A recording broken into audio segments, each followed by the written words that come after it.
विचार का विस्तार है जो पूरे संसार को एक परिवार के रूप में समाहित करता है। योग के विस्तार का अर्थ है वसुधैव कुटुंबकम की भावना का विस्तार। इसलिए इस वर्ष भारत की अध्यक्षता में हो रहे G20 समिट की थीम भी one earth, one family, one future रखी गई है। और आज पूरी दुनिया में करोड़ों लोग योगा फॉर वसुधैव कुटुंबकम की थीम पर एक साथ योग कर रहे हैं। साथियों, हमारे योग इसके संबंध में ग्रंथों में कहा गया है, व्यायामात लभते स्वास्थ्यम दीर्घ आयुष्यम बलम सुखम। अर्थात योग से, व्यायाम से हमें स्वास्थ्य, आयुष और बल मिलता है। हम में से कितने ही लोग जो बीते वर्षों में योग से नियमित जुड़े हैं, उन्होंने योग की ऊर्जा को महसूस किया है। व्यक्तिगत स्तर पर हमारे लिए बेहतर स्वास्थ्य कितना महत्वपूर्ण होता है, ये हम सब जानते हैं। हमने ये भी देखा है कि जब हम स्वास्थ्य संकटों से सुरक्षित होते हैं तो हमारा परिवार कितनी ही परेशानियों से बच जाता है।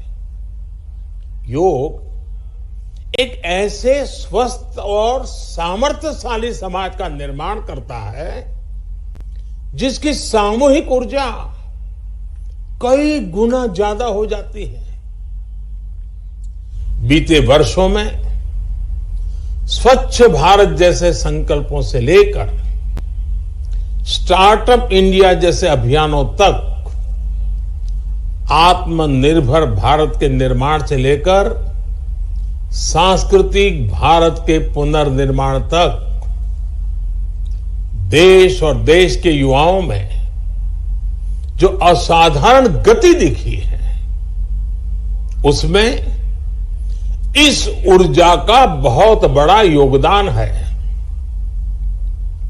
आज देश का मन बदला है और इसलिए जनजीवन भी बदला है। साथियों, भारत की संस्कृति हो या समाज संरचना हो, भारत का आध्यात्म हो या हमारे आदर्श हो, भारत का दर्शन हो या दृष्टि हो, हमने हमेशा जोड़ने, अपनाने और अंगीकार करने वाली परंपराओं को पोषित किया है। हमने नए विचारों का स्वागत किया है, उन्हें संरक्षण दिया है। हमने विविधताओं को समृद्ध किया है, उन्हें सेलिब्रेट किया है। ऐसी हर संभावना को योग प्रबल से प्रबलतम करता है। योग हमारी अंतःदृष्टि को विस्तार देता है। योग हमें उस चेतना से जोड़ता है जो हमें जीव मात्र की एकता का एहसास कराती है, जो हमें प्राणी मात्र से प्रेम का आधार देती है। इसलिए हमें योग के जरिए हमारे अंतर विरोधों को खत्म करना है।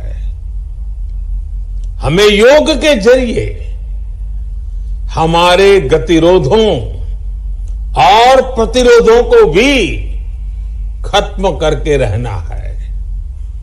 हमें एक भारत श्रेष्ठ भारत की भावना को विश्व के सामने एक उदाहरण के रूप में प्रस्तुत करना है। भाइयों बहनों, योग के लिए कहा गया है, योगः कर्मसु कौशलम, यानी कर्म में कुशलता ही योग है। आजादी के अमृत काल में ये मंत्र हम सभी के लिए बहुत अहम है। जब हम अपने कर्तव्यों के लिए समर्पित हो जाते हैं तो हम योग की सिद्धि तक पहुंच जाते हैं।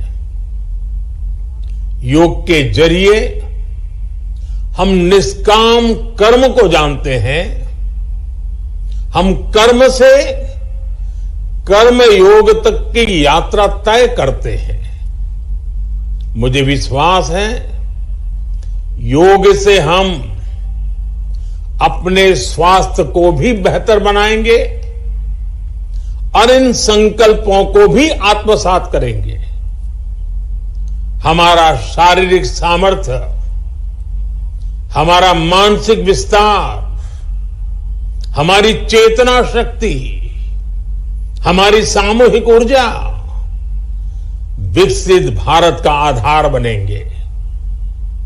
इसी संकल्प के साथ आप सभी को योग दिवस की एक बार फिर बहुत बहुत शुभकामनाएं। धन्यवाद।